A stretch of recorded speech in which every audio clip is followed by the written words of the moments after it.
इसीलिए जल्दी से रिकैप्चुलेट करते हैं कौन कौन से रेशियोज हमने सीखी थी, फिर आज थोड़ी प्रैक्टिस करते हैं उन रेशियोज की जिन्हें हम कहते हैं एक्टिविटी रेशियोज। और आज प्रैक्टिस में इलस्ट्रेशन से नहीं करूंगा, इलस्ट्रेशन आपके लिए है क्योंकि इलस्ट्रेशन आप देखेंगे उनको सॉल्व करेंगे। I will take some questions which are unsolved. ठीक है जी। और देखिए कुछ कंसेप्ट सीखने हैं तो जल्दी से रिकॉल करते हैं। सबसे पहले हमने बोली थी कौन से रेशो, शॉर्ट टर्म सॉल्वेंसी यानी कि लिक्विडिटी रेशो, जिसके अंदर आया था current ratio. Current assess upon में करंट लायबिलिटी 2:1 रेशो आइडियल होती है। करंट असेस की कैलकुलेशन करते समय तीन चीजों का ध्यान रखते हैं। Loose tools and stores and spares inventory के अंदर इंक्लूड नहीं करते हैं, provision for doubtful debt minus करके चलते हैं, और फिक्टिशियस एसेट्स हटा देते हैं। क्विक एसेट्स निकालते समय करंट एसेट्स से पूरी इन्वेंटरी माइनस कर देते हैं और प्रीपेड एक्सपेंसेस माइनस करते हैं, डिवाइडेड बाय करंट लायबिलिटी 1:1 होती है। फिर हमने बोला था आपको accounting equation, assets is equal to capital plus liabilities. Total assets is equal to total liability होता है। Total assets is equal to क्या होता है, share holder fund plus total liabilities external वाली भी होती है, कई जगह पे उसका यूज किया था हम लोगों ने। तो पहली रेशो हमने बोली थी लॉन्ग टर्म डेट वाली, debt equity ratio, debt upon में इक्विटी करा था, डेट इक्विटी रेशो बोला था। दूसरी रेशो हमने बोला था प्रोप्राइटरी रेशो, तो क्या बना था, प्रोप्राइटर्स फंड अपॉन में क्या, टोटल एसेट्स। और तीसरी ratio total assets to debt ratio, दोनों में इनकी शक्ल बन चुकी थी। और उसके बाद हमने बोला था interest coverage ratio, net profit before tax interest dividend divided by interest on long term borrowing, interest coverage ratio. उसके बाद अगली रेशो कौन सी थी, debt to capital employed ratio, debt upon में कैपिटल एम्प्लॉयड। कैपिटल एम्प्लॉयड कैसे निकालते हैं, लायबिलिटी साइड से share holder plus long term debt, और टोटल एसेट से करंट लायबिलिटी माइनस कर देते हैं, या फिर non current assets plus working capital, ऐसा करते थे। वो बहुत सारे वेरिएशन हमने पिछले दो क्लासेस में सीखे थे। ठीक। अच्छा फिर से नोट्स की तरफ चलते हैं जरा, और देखिए नोट्स अपने खोल लीजिए फटाफट से। उसके बाद मैंने बात करी थी आपके सामने परफॉर्मेंस रेशियोज की। Got it. कौन सी रेशियोज भाई, आई होप सभी के पास नोट्स होंगे available. You are taking it very lightly my dear. जब मन में इच्छा नहीं होती ना तब ऐसे ही होता है। क्या आपको नोट्स दिख रहे हैं यस। ऑनलाइन वालों को, इज इट विजिबल? चलिए फटाफट से हम लोग लेके चले थे कौन सी रेशियो, परफॉर्मेंस। परफॉर्मेंस को बोला था हम लोगों ने, जब आप परफॉर्मेंस रेशियो लेके चलेंगे तो आपको परफॉर्मेंस के पैरामीटर्स क्या क्या होते हैं, रेवेन्यू फ्रॉम ऑपरेशंस होता है, cost of revenue from operations होता है, या मैं बोलूं कि अगर नेट सेल्स होता, मतलब सेल्स बोले या परचेज बोले, तो जैसे सबसे पहले हमने लेके चले थे क्या, इन्वेंट्री टर्नओवर रेशियो, जो कि पेज नंबर कौन सा है, पेज नंबर 6 पे है आपका, inventory turnover ratio. Inventory turnover ratio को करते समय हमने एक बात का ध्यान रखा था क्या, कि इन्वेंट्री की कैलकुलेशन के लिए सबसे important part cost of revenue from operation होता है। तो रेशियो बनी थी क्या, divided by average inventory, numerator में क्या आया था, cost of revenue from operations. याद करना कोई मुश्किल काम नहीं था। ठीक है, एक लॉजिकल तरीके से मैंने याद करना आपको सिखाया था, और अंडरस्टैंडिंग के तरीके से। अच्छा फिर हमने बोला ट्रेड रिसीवेबल टर्नओवर रेशियो, तो divided by average trade receivable, ऊपर क्या है, net credit sales, net credit revenue from operations. Revenue from operation का मतलब जानते हैं क्या होता है, cash sales plus credit sales minus sales return. Revenue from operation net sales होती है। कभी क्वेश्चन में रेवेन्यू फ्रॉम ऑपरेशन दे रखा और सेल्स रिटर्न दे रखा हो तो सेल्स रिटर्न माइनस मत करना, ऑलरेडी डिडक्टेड होता है। ठीक है। अच्छा रेवेन्यू फ्रॉम ऑपरेशंस में सेल ऑफ स्क्रैप इंक्लूड नहीं है, और रेवेन्यू फ्रॉम ऑपरेशन कैलकुलेट करते हैं सेल ऑफ स्क्रैप को ऐड करते हैं। सेल ऑफ स्क्रैप भी क्या होती है आपकी रेवेन्यू फ्रॉम ऑपरेशन, हमने चैप्टर 1 में पढ़ा था। ट्रेड पेबल टर्नओवर रेशियो के लिए क्या करना था, divided by average trade payable, numerator में क्या रखा हम लोगों ने, ट्रेड पेबल टर्नओवर रेशियो के लिए। देखिए ये रहा, ये इन्वेंट्री की कैलकुलेशन कैसे होती है सब बहुत डिटेल में पढ़ा था हम लोगों ने। और decrease in inventory, increase in inventory, trade receivable turnover ratio हमने देख लिया, trade payable creditor turnover ratio है, ट्रेड पेबल टर्नओवर रेशियो ये कैसे निकलती है, नेट क्रेडिट परचेज अपॉन में एवरेज ट्रेड पेबल्स। निकल गया, परफॉर्मेंस रेशियो का हिसाब किताब हो गया। थोड़ा और आगे चलते हैं जरा। अच्छा एक चीज का ध्यान रखेंगे अभी, कि जब आप ट्रेड पेबल या टर्नओवर रेशियो लेके चलते हैं, अगर आपके पास ओपनिंग डेटर हैं या ओपनिंग क्रेडिटर हैं, अगर आपके पास एवरेज ट्रेड रिसीवेबल निकालना है तो opening debtor plus opening BR plus closing debtor plus closing BR divided by 4 नहीं डिवाइडेड बाय 2 करके हम अपना आंसर निकालते हैं। लेकिन अगर सिर्फ ओपनिंग डेटर और ओपनिंग बीआर दे रखा हो तो टोटल कर दीजिए, डोंट डिवाइड देम बाय 2। सिर्फ क्लोजिंग डेटर और क्लोजिंग बीआर थे, डोंट डिवाइड देम बाय 2, ऐसा नहीं करेंगे आप। ठीक है, तो पहले इस पर थोड़ा सा ध्यान देते हैं, फिर हम थोड़े से और रेशियोज को एक बार रिकॉल करेंगे। जरा देखिए एक बार।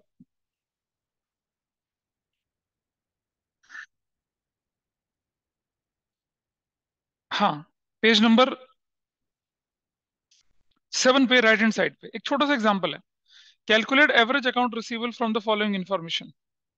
Calculate average account receivable from the following information. Debtor opening 30,000 के हैं, बी आर क्लोजिंग 50,000 के हैं। तो सीधी सी बात, क्या करना पड़ेगा, 50 + 30 क्या करना पड़ेगा, 80 ÷ 2, यू विल गेट एवरेज 40,000 का। इजी, कोई तो मुश्किल नहीं है। और आगे बढ़ते हैं थोड़ा सा। नीचे वाला क्वेश्चन आप करके दिखाओ मुझे। नीचे क्वेश्चन दिख रहा है आपको exam, calculate average trade receivers from the for the year 2021 के लिए भी और 2021 टू के लिए। बिलीव में यही क्वेश्चन एक एक बहुत ही मेरे ख्याल से डीपीएस मेथोडोलॉजी आरके पुरम में एज इट इज से क्वेश्चन उठा के दे दिया था 1 नंबर का, और एक सुने तो 3 नंबर में दे दिया था। ये क्वेश्चन जो दिख रहा है आपकी स्क्रीन पर, सॉल्व कर, आंसर मत देखना इसका। वैसे आंसर देख के भी क्वेश्चन पता नहीं चलने वाला, लेकिन फिर भी देखो, सॉल्व करो इसे, सॉल्व करिए इसे। Example number, is it okay with everyone, online वालों को इसको सॉल्व करिए और मुझे बताइए क्या इसका आंसर निकलना है जल्दी से। This question, 31 March 2021, 31 March 2022, additional information है, debtors and B R were increase by 10,000। Case 2 में एडिशनल इन्फॉर्मेशन है, debtor and B R increase by 10,000 each. ये आपके सामने केस 1 सॉल्व करके दिखा रखा है, केस 2 सॉल्व करने के लिए दोनों आपको सॉल्व करने हैं। स्टार्ट करिए जल्दी से। आपके पास इंफॉर्मेशन थी 31 मार्च 2021 की और 31 मार्च 2022 की इंफॉर्मेशन। ये डेटर्स थे और ये बी आर बोला गया था। कितने के डेटर्स बोले हैं, और ये कितने का वो यहाँ पर, यहाँ 2 लाख है, और ये कितने के हैं, और ये कितने के हैं, 60,000 के। करेक्ट, ठीक है। नाउ फॉर द ईयर 2021-22 के लिए एवरेज ट्रेड रिसीवेबल्स कैसे बनेंगे। देखो भाई, ओपनिंग डेटर 1 लाख का प्लस ओपनिंग बी आर 50,000 का, everybody is okay with this, ठीक है ना। प्लस क्या किया, closing debtors plus closing B R कर दिया, और डिवाइडेड बाय क्या कर दिया, 4 नहीं 2 किया। कितना हो गया, 150 प्लस कितना कर दिया, 260, डिवाइडेड बाय कितना कर दिया, 2। कितना आया, 410, डिवाइडेड बाय 2 कर दिया तो कितना आ गया, 2,05,000। That's your answer. देखो बेटा, एक बात समझिएगा, इस फाइनेंशियल ईयर के एंड में ये ओपनिंग बैलेंस कहलाएगा या क्लोजिंग बैलेंस कहलाएगा, करेक्ट। लेकिन फॉर द ईयर 2020-21 के लिए एवरेज ट्रेड रिसीवेबल जो बनाना है, ये तो उसके लिए क्लोजिंग फिगर बनी ना, ये तो क्लोजिंग फिगर बनी, तो ओपनिंग फिगर क्या है, वो तो हमारे पास है ही नहीं। तो हम क्लोजिंग तो लिख ही लेते हैं, कितना, 1 लाख प्लस 50,000, ये डिवाइडेड बाय 2। ये इंफॉर्मेशन मेरे पास अभी अवेलेबल नहीं है, लेकिन आपके पास क्वेश्चन में क्लू है, क्या, कि ये इंफॉर्मेशन जो आई है, ये वाली इंफॉर्मेशन, ये पिछले साल के मुकाबले 10,000 रुपये ज्यादा है। पढ़ो क्वेश्चन में लैंग्वेज क्या लिखी है, कि trade receivables debtor and B R were increased by ₹10,000 in the year this. तो इस साल में 150 है, 10,000 बढ़कर हैं। तो ओरिजिनल कितने थे, ओरिजिनल कितने थे, 1,40,000 थे। सिटी ने पकड़ लिया था इसको, ठीक है। तो कितना, 140 और 150 कितना बन गया, 140 एंड 150 कितना बन गया बताइए, डिवाइड बाई 2 कितना बन गया, 2,90,000 डिवाइडेड बाई 2 कर दिया, कितना बन गया, 1,45,000 बन गया। Done. So you got your answer. भाई ये जो इन्फॉर्मेशन 1,50,000 आई है, ये पिछले साल से 10,000 बढ़कर आई है, तो पिछले साल 140 रहा होगा ना। फर्स्ट केस कर रहा हूं मैं तो, ठीक है। सेकंड केस पढ़ते हैं हम। सेकंड केस कहता है कि जो इन्फॉर्मेशन इस साल आई है, वो डेटर और बी आर 10,000 ईच बढ़कर आई है।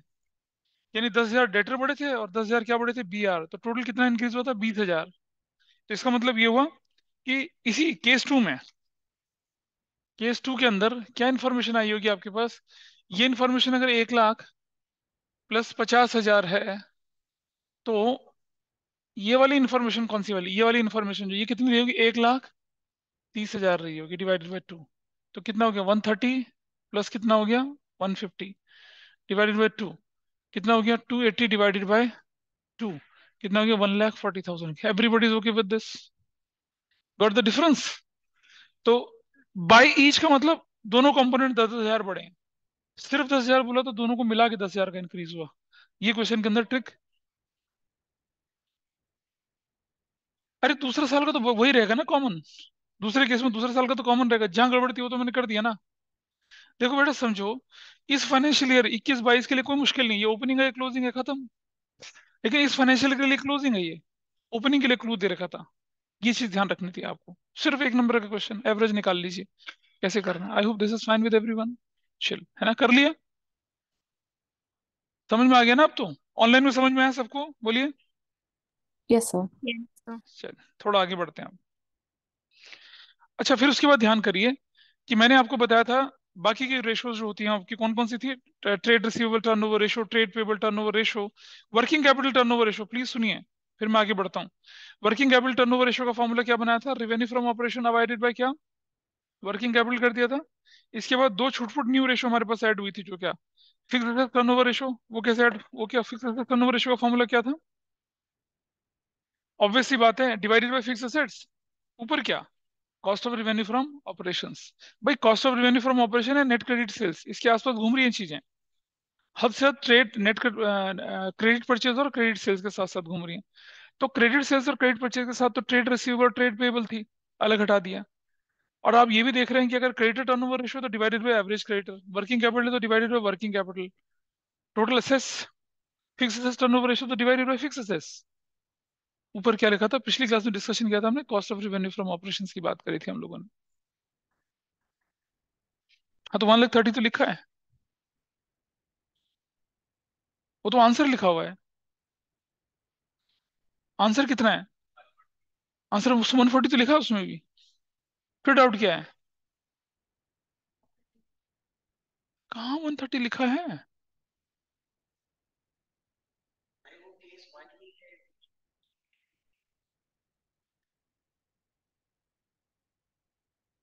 देखो मगर प्यार से, और पढ़ो मतलब सावधानी से।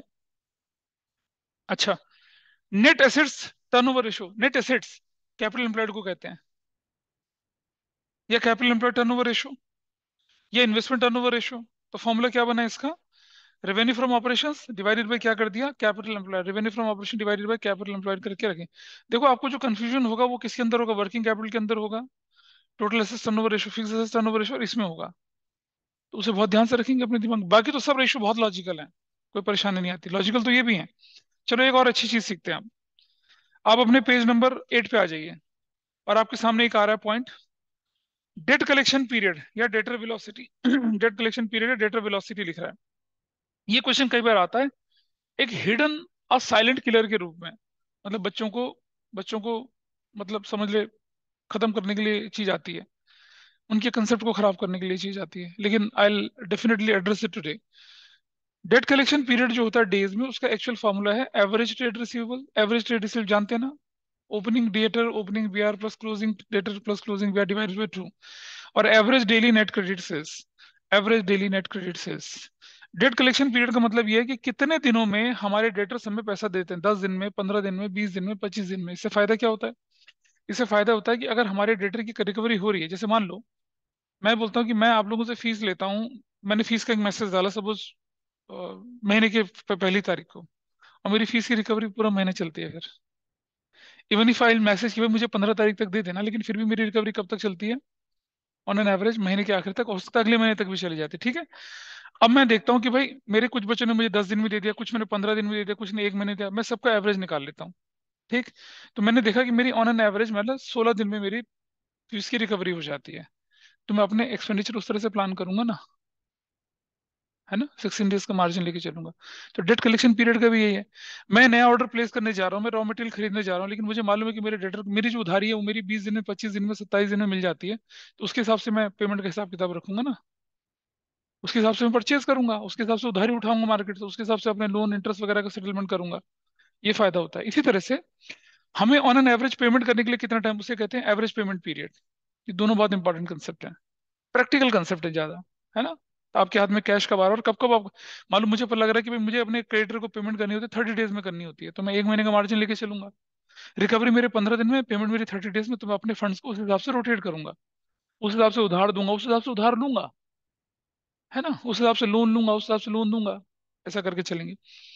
तो चलिए जरा इसको सीखते हैं एक बार, इसका हमारे लिए प्रैक्टिकली क्या यूज होता है। तो डेट कलेक्शन पीरियड जो होता है वो बेटा डेज में भी होता है, वीक में भी होता है, और मंथ में भी होता है, ठीक है। तो अभी हम पहले डेज वाले को कैलकुलेट करेंगे, उसके बाद हम क्या करेंगे, उससे हिसाब से फिर हम आगे चीजों को बढ़ाएंगे। चलिए जरा मुझे बताइए, डेट कलेक्शन पीरियड अगर डेज में था तो क्या फॉर्मूला लिखा था हम लोगों ने? डेट कलेक्शन पीरियड डेज में क्या फॉर्मूला इसका बताइए। एवरेज ट्रेड रिसीवेबल्स अपॉन में average net credit sales, this is your formula.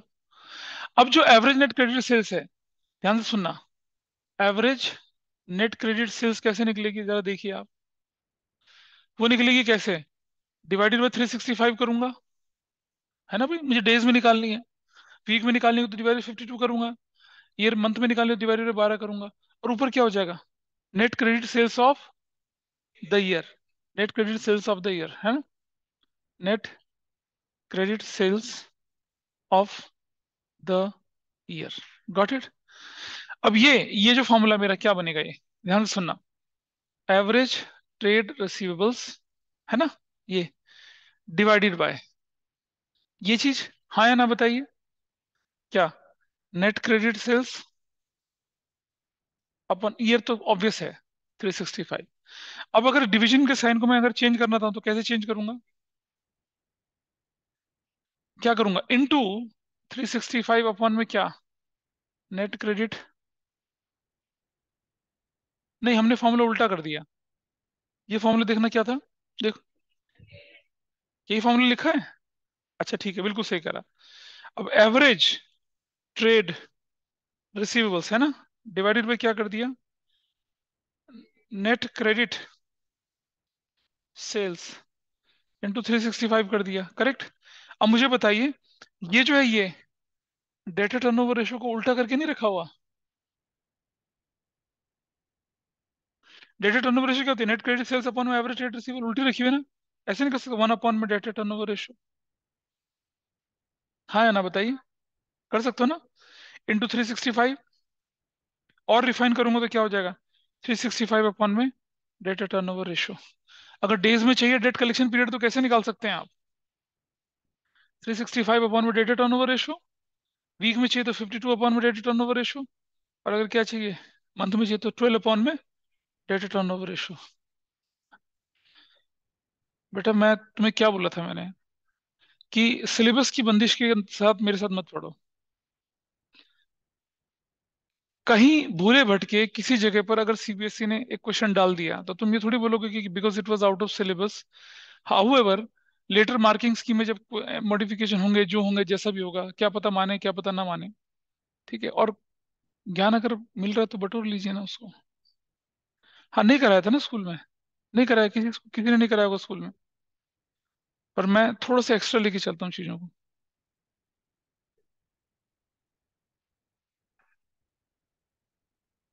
I hope everybody is okay with this जो करवाए हैं यहाँ पर, Siyanshi, Aarshi, Afreen. Yes yes. Sir. क्या ठीक है? Is it okay? अरे पता चला, समझ में आई बात? तो अब अपने नोट्स को देखिए, अब आपको समझ में आएंगी वो चीजें। देखिए सबसे लास्ट में समरी बना के दे रखी है नीचे, दिख रहा है लेफ्ट हैंड साइड पर, this point I am talking about, ये रहा, ये वाला, कि अगर हम डेट कलेक्शन पीरियड डेज में लिखते हैं तो 365 अपॉन में डेटा टर्नओवर रेशियो, मंथ में लिखते हैं तो 12 अपॉन में डेटा टर्नओवर रेशियो, और अगर वीक में लिखते हैं तो 52 अपॉन में डेटा टर्नओवर रेशियो। सिमिलरली अगर मैं पेमेंट पीरियड बोलूँ तो, क्रेडिटर वेलोसिटी बोलूँ तो उसका भी आंसर यही बनेगा। अब इसे प्रूव करने की जरूरत तो नहीं ना। 365 अपॉन में क्रेडिटर टर्नओवर रेशियो, 12 अपॉन में creditor turnover ratio, and 52 upon में creditor turnover ratio. Do I need to prove it again? बिल्कुल नहीं, खत्म है पॉइंट, ठीक है।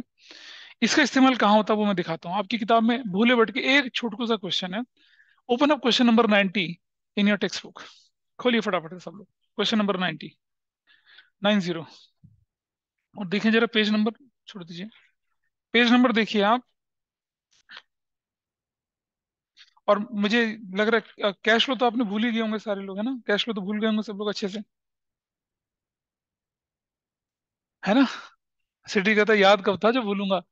Page number 4.106, page number 4.106, question 90, page 4.106।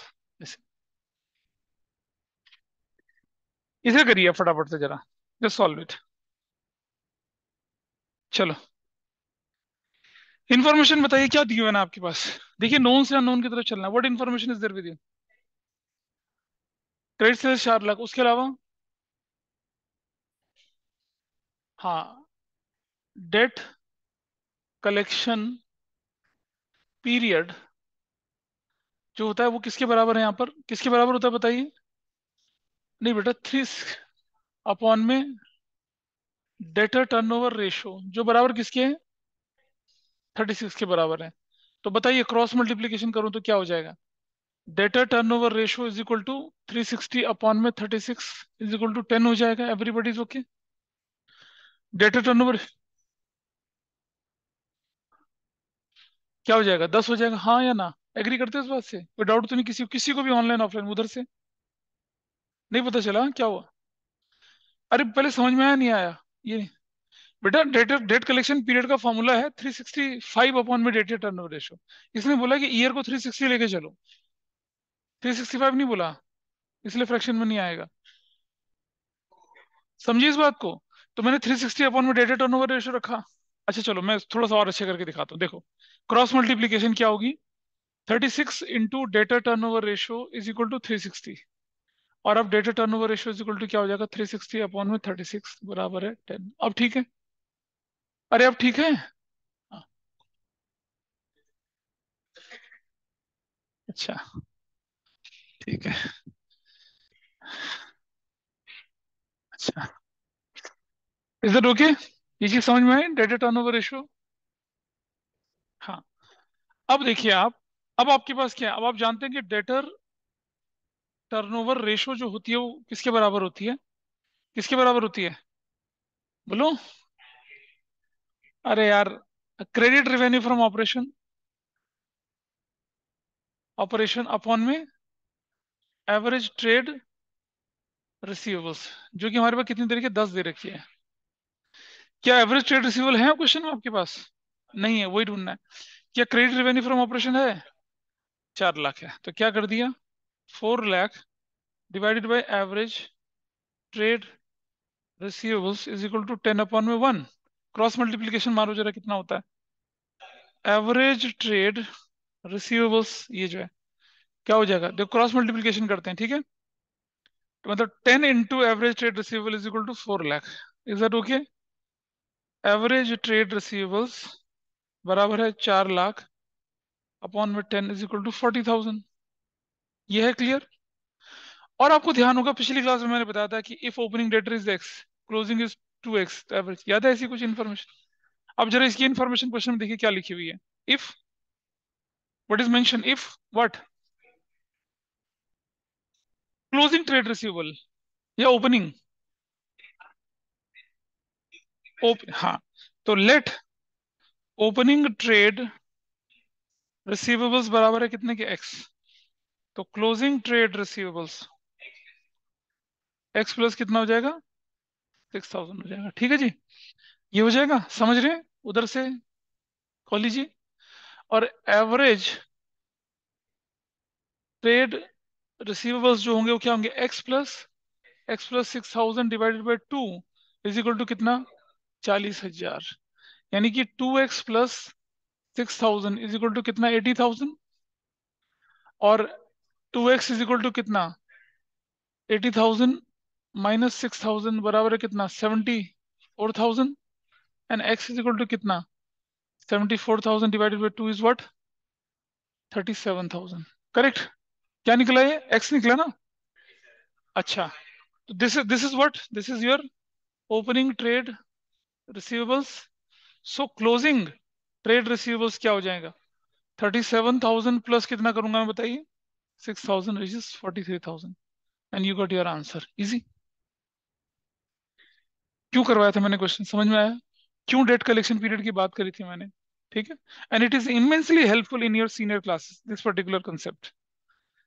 मैं ये नहीं चाहता कि 12th के बाद, जब आप देखो आपके सिलेबस में बहुत सारी चीजें कट चुकी हैं, तो मैं नहीं चाहता कि जब आप सीनियर क्लासेस में जाएं, मेरे नाम का कुल्ला करें कि इसने पढ़ाया नहीं था।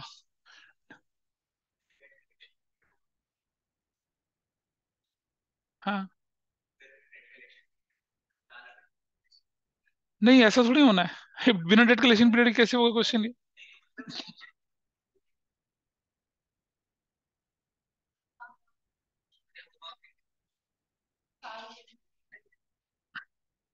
What is your question?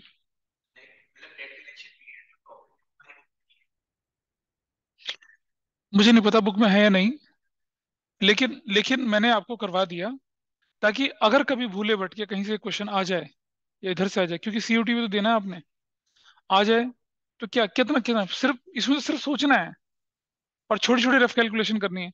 जब हम सीयूटी की प्रिपरेशन करेंगे तो मैं आपको शॉर्टकट सिखाऊंगा सारे, वो इतने बड़े बड़े एक्सप्लेनेशन नहीं, शॉर्टकट शॉर्टकट। ठीक है, लास्ट ईयर तो मैंने नहीं सिखाया था क्योंकि I was not equipped, I was not equipped and there was other reason also. इस साल तो ऐसा कोई रीजन ही नहीं है। ठीक है, चलो अब देखते हैं एक और। अब आप 94 क्वेश्चन पे आ जाइए। 94, question number 94। Just open up the books and see question number 94। ये बढ़िया क्वेश्चन है। कर लिया? डेट कलेक्शन पीरियड है ना? ठीक है, फिर क्या दिक्कत है? तो क्वेश्चन नंबर 94 ये पता चल गया बेटा, समझ में आया या नहीं आया? क्वेश्चन नंबर 94, पेज नंबर कितना? 4.107। इसको करेंगे आप सॉल्व, ये दूसरे बैच में मैंने कराया था। 94, page number 7.107। Just solve this. आइए इसे सॉल्व करें जरा। 94 में आपके पास, मतलब देखा जाए तो कुछ है ही नहीं, कोई इंफॉर्मेशन ही नहीं, ऑलमोस्ट कुछ है ही नहीं, छोटी छोटी चीजें हैं।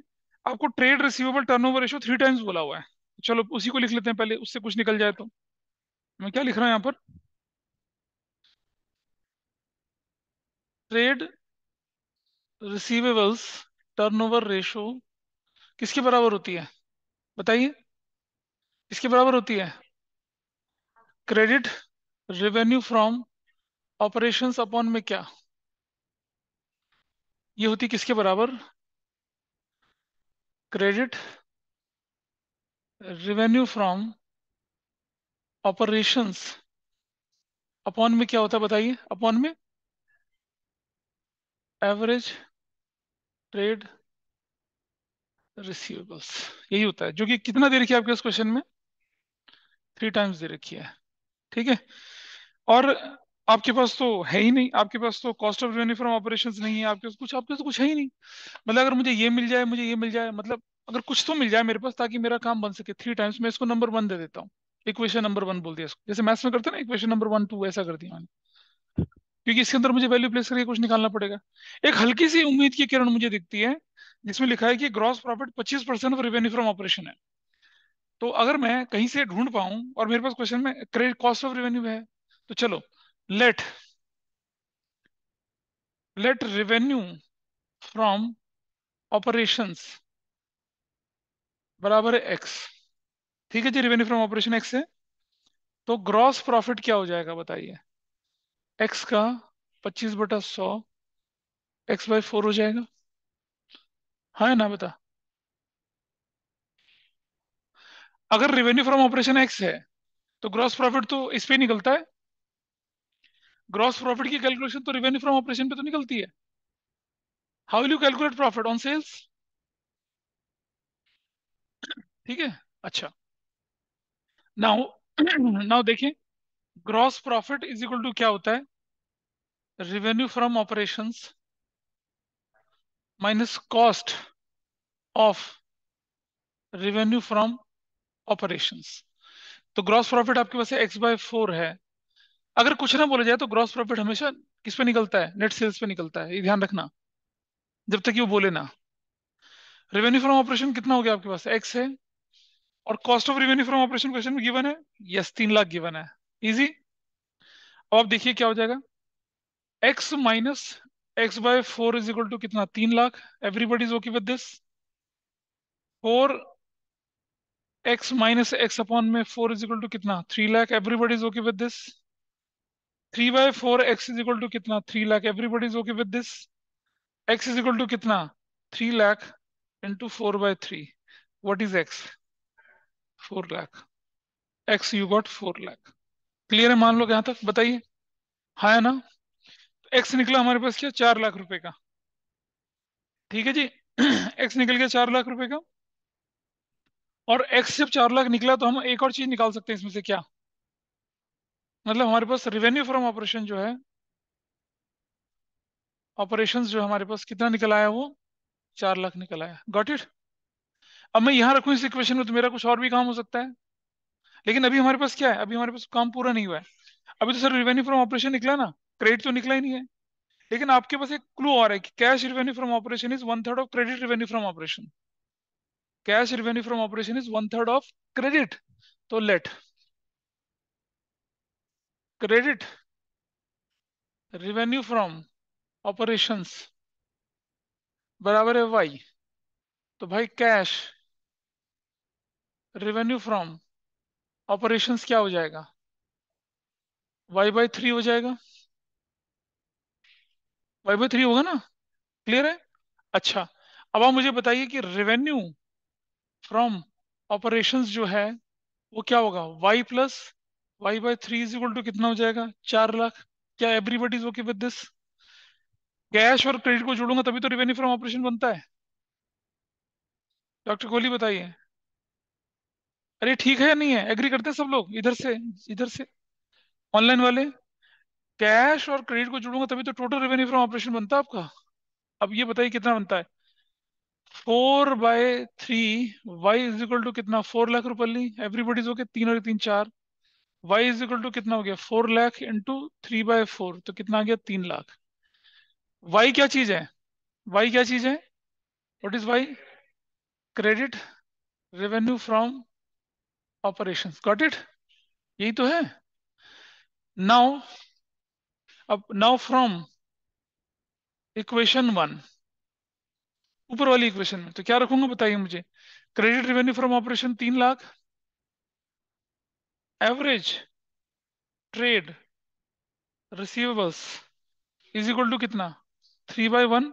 क्रॉस मल्टीप्लीकेशन करो तो क्या निकल कर आता है, मतलब मैं 3 into average trade receivables is equal to कितना हो जाएगा, 3 लाख इंटू 1। और एवरेज ट्रेड रिसीवेबल्स कितना हो जाएगा, 3 लाख डिवाइडेड बाय कितना, अबे 10 से थोड़ी, 3 से, 1 लाख निकल आएगा। एवरेज ट्रेड रिसीवेबल निकल आया। लेकिन अभी भी मैं कुछ नहीं कर सकता। फिर हमारे पास एक क्लू है कि trade receivable at the end is 3 times more than that of beginning. Let opening trade receivables, x मत करो, क्यू कर लो, क्लोजिंग ट्रेड रिसीवेबल क्या हो जाएगा, क्यू प्लस कितना बोल रहे हो, 3 times, Q+3Q होगा। याद है हमने सबसे लास्ट पेज में पिछली बार किया था, Q+3Q। Average trade receivables Q+3Q divided by कितना, 2, है ना, इज इक्वल टू कितना दे रखा है, 1 lakh. Everybody is okay with this. 1 2 3, 5Q upon में ट्यू is equal to 1 lakh. Q is equal to 1 lakh into 2/5, 40,000। Q क्या निकला आपके पास, opening trade receivables, closing trade receivables कितना है, 40,000 प्लस 3 इंटू 40,000 बराबर है 160। So you got both of your answers. ठीक है। ये जो क्वेश्चन था ये था परफेक्ट एग्जाम्पल कैसे आपको नोन से अननोन की तरफ मूव करना है। बताइए, कोई मुश्किल था क्या।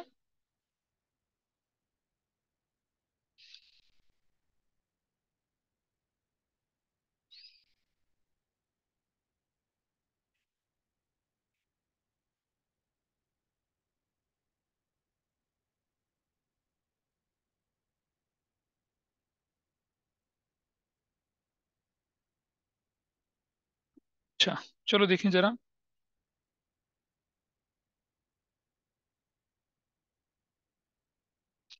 क्वेश्चन नंबर 108 करिए जरा। Question number 108, 108, page number 4.109। सबको जाना है एक दिन। क्वेश्चन नंबर 108, पेज नंबर 4.109, ये करिए जरा। Finally finally let us solve this. कितने लोगों ने सॉल्व कर लिया? चलिए। क्या करने की जरूरत है इसको? Do I need to solve this? नहीं तुम नहीं, मैं बाकी से पूछ रहा हूँ। Do we need to solve this? तो चलिए कर लें। करूं? आइए देखते हैं, ठीक है। A company earns gross profit and you know gross profit is calculated on what? कोई दिक्कत नहीं है। तो लिखा है ग्रॉस प्रॉफिट जो है वो कितना है, 25% ऑन कॉस्ट है। और आपके पास, आपको क्या निकालना, वर्किंग कैपिटल टर्नओवर रेशियो। बताइए वर्किंग कैपिटल टर्नओवर रेशियो किसके बराबर होती है? रिवेन्यू फ्रॉम, ये ज्यादा अंग्रेज मत बनो तुम लोग। आरएफओ, यूएफओ लगता है ये। It is not RFO, revenue from पूरा लिखो। अपॉन में क्या? Working capital. ठीक है जी। अब आप देखिए कि हमें नून से नून की तरफ चलना है। इसमें कौन सी इंफॉर्मेशन हमारे पास गिवन है? मैं, मेरे पास प्रॉफिट दे रखा है 5 लाख का, और उसकी मदद से मैं कॉस्ट या रिवेन्यू फ्रॉम निकाल, तो ठीक है, ठीक है, सुनो देखो। लेट कॉस्ट बराबर है X, therefore gross profit is going to be what? It is going to be X का 25/100, यानी कि x/4। और आप सब जानते हैं कि ग्रॉस प्रॉफिट किसके बराबर होता है? Revenue from operations minus cost of revenue from operations होती है। सो जीपी कितना दे रखा है आपके पास? 5 लाख। रेवेन्यू फ्रॉम ऑपरेशन आपके पास कितना दे रखा है? कहाँ दे रखा है? हाँ, रेवेन्यू फ्रॉम ऑपरेशंस। और कॉस्ट कितनी की दे रखी है क्वेश्चन में? अबे रुको, रुको यार, तुम रुको रुको, ठहर जा। रेवेन्यू फ्रॉम कॉस्ट हमारे पास एक्स ली ना हमने यहाँ पर। तो तुम गड़बड़ करा, रुक जा, रुक जाइए। जीपी जो है वो कितना है, इसको भी छोड़िए यहाँ पर, छोड़िए इसको। Because GP is equal to 25% on क्या है, कॉस्ट है। ठीक है, और जो बराबर कितना है, 5 लाख है। So cost of revenue from operations into 25/100 is equal to कितना, 5 lakh. This is your story. क्या हुआ? कॉस्ट ऑफ, तुम मैथ्स वाले हो ना, तुम्हें दिक्कत नहीं पड़ती है, लेकिन बाकी लोगों का भी तो सोचा करो। कितनी वैल्यू हो गई? 20 लाख रुपए हो गया, ठीक है, ये निकल आया। फिर cost of revenue from operation निकल आया। अब सुनो सुनो सुनो सुनो, जीपी किसके बराबर होता है? Revenue from operations minus cost of revenue from operations. GP 5 lakh है, रेवेन्यू फ्रॉम ऑपरेशन हमें मालूम नहीं है, लेकिन ये हमारे पास 20 लाख है। So I can calculate revenue from operations is equal to कितना हो गया? ये इधर चला गया तो कितना बन गया आपके पास? 15 नहीं, 25 बना। 5 लाख। अब तो तुमने तो सॉल्व करा हुआ है ना ये? अच्छा, बस बस ठीक है। ये आर्ग्यू करने का टाइम नहीं है, ठीक है जी। अब एक और चीज देख लीजिए, ये तो मेरे पास, I got this component, I got this component, शांति रखिए, ये कंपोनेंट मुझे निकल गया। अब मुझे चाहिए वर्किंग कैपिटल, जिसके मुझे चाहिए करंट एसेट्स और current liability. Current non current assets मेरे पास है, रिजर्व सरप्लस भी है मेरे पास, और यानी कि देखिए, याद करो अकाउंटिंग इक्वेशन हमने पढ़ी थी। Equity share capital reserve surplus करते हैं तो शेयर होल्डर फंड आ जाता है। लॉन्ग टर्म लोन करते हैं तो क्या आ जाता है, कैपिटल एम्प्लॉयड। ठीक है। तो लेकिन एक बात देखिए आप, रुक जा रुक जा रुक जा रुक जा, इस इंफॉर्मेशन से मुझे करंट लायबिलिटी चाहिए, और मुझे वर्किंग कैपिटल निकालना, करंट लायबिलिटी भी चाहिए और करंट एसेट्स भी चाहिए। तो करंट एसेट्स के लिए हमें क्या निकालना पड़ेगा? अगर कहीं से टोटल एसेट्स दिख जाए हमें, तो उससे क्या निकलेगा? कैसे, किसने बोला ये? नॉन करंट एसेट्स में से नॉन करंट लायबिलिटी माइनस करने के बाद कैसे वर्किंग कैपिटल निकले?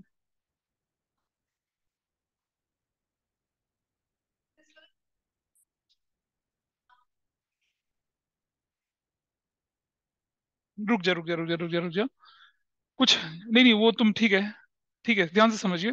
हम तुम जाओ, हम वो चीज लेके चलते हैं, हम वो चीज लेके चलते हैं। विल टेक दैट थिंग जो कि कॉमनली इजीली अवेलेबल हो सभी के लिए, ठीक है। पीछे से देखिए, जरा सोचो। यहाँ पर रिजर्व एंड सरप्लस लिखा हो, एक बात देखना क्वेश्चन कैसे घुमा सकता है बंदा। अगर वो सिर्फ रिजर्व देता, सरप्लस ना देता, तो सरप्लस के रूप में आप क्या जोड़ते, प्रॉफिट को जोड़ते फिर। समझ रहे हैं बात को। रिजर्व सरप्लस का मतलब इसमें प्रॉफिट इंक्लूड है। अगर क्वेश्चन में सिर्फ रिजर्व दे रखा हो तो सरप्लस के रूप में जीपी जुड़ता। इसका ध्यान रखना, किसी क्वेश्चन में अगर जीपी ना मतलब सिर्फ रिजर्व दे रखा हो, तो सरप्लस के रूप में ये 20 लाख 25 लाख का जो प्रॉफिट है तुम्हारा वो जुड़ेगा। ये जीपी निकला था ना 5 लाख का, दैट वुड बी आइडियल, लेकिन अभी नहीं करना, इसमें रिजर्व सरप्लस पूरी वैल्यू दे रखी है। अब मुझे बताइए, देखो एसेट्स इज इक्वल टू क्या होती है, कैपिटल प्लस लायबिलिटी क्या होती है ना, ये तो इसके दो कंपोनेंट होते हैं, नॉन करंट एसेट्स और करंट एसेट्स, गॉट इट। इसके दो कंपोनेंट होते हैं, नॉन करंट लायबिलिटीज और करंट लायबिलिटीज। जिसमें से क्या क्या गिवन है, is it given to you.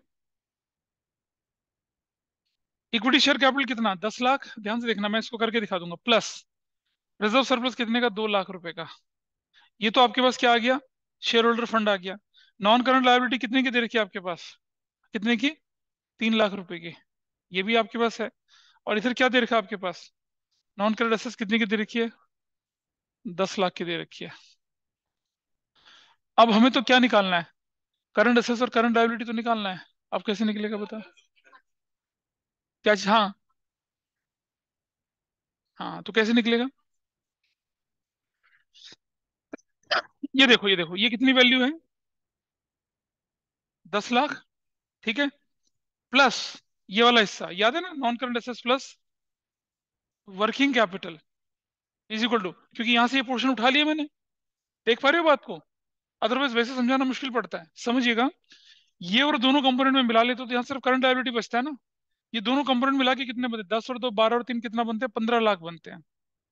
इधर कुछ नहीं बचा क्योंकि मैं इसको इस तरफ ले आया। ये बेसिकली क्या है, करंट एसेट्स माइनस में करंट लायबिलिटी है। तो अगर मुझे ये मालूम और ये मालूम है तो मेरी वर्किंग कैपिटल निकल सकते हैं ना इससे। तो इक्वेशन की फॉर्म में कैसे लिखे वो भी बताऊंगा। तो वर्किंग कैपिटल कैसे निकलेगा यहाँ पर आपका, 15 लाख, ये ना, माइनस कितना, 10 lakh, that will be what, 5 lakh, ठीक है। और जब तुम सॉल्व, ये तो ऐसे थोड़े इक्वेशन सॉल्व करके दिखाओगे, ऐसे नहीं दिखाओगे। आप लिखोगे क्या यहाँ पर, आप लिखोगे non current assets plus working capital is equal to capital employed, got it, ऐसे लिखोगे ना, लिखोगे ऐसे, non current assets plus working capital is equal to capital employed, यही तो होता है। माही पता चल रहे हैं, प्लस वर्किंग कैपिटल। अब नॉन करंट एसेट्स कितनी है मेरे पास, 10 लाख की, और वर्किंग कैपिटल मेरे पास नहीं है तो उसको वर्किंग कैपिटल कर दिया। इस पे इंपॉर्टेंट लगाना क्वेश्चन के अंदर, एग्जाम में आया तो बहुत फंसेंगे इसमें। कैपिटल एम्प्लॉयड कैसे निकाली मैंने, 10 लाख का equity shares, got it, plus कितना, 2 लाख का रिजर्व सरप्लस, और प्लस 3 लाख का क्या, नॉन करंट लायबिलिटी, ऐसे निकाला। तो अब कितना हो गया ये, 10 lakh plus working capital is equal to कितना, 10 और 3 15 लाख। और वर्किंग कैपिटल जो निकाला वो कैसे निकाला, 15 lakh minus 10 lakh is equal to 5 lakh, that is your answer. ऐसे करके आपने निकाल लिया, ठीक है। तो ये समझने के लिए था, लिखेंगे वैसे उसको, ठीक है जी। तो अब आप क्या करेंगे, इलस्ट्रेशन हैं किसकी, एक्टिविटी रेशियोज की इलस्ट्रेशन, सिर्फ इलस्ट्रेशन करके रखेंगे अगली क्लास तक, मतलब जब हम कल मिल रहे हैं। तो I message in the class group की कितने बजे क्लास रख रहे हैं, ठीक है। ओके, चलिए। So that's all for today, wind up करते हैं, मिलेंगे फिर अगली क्लास में।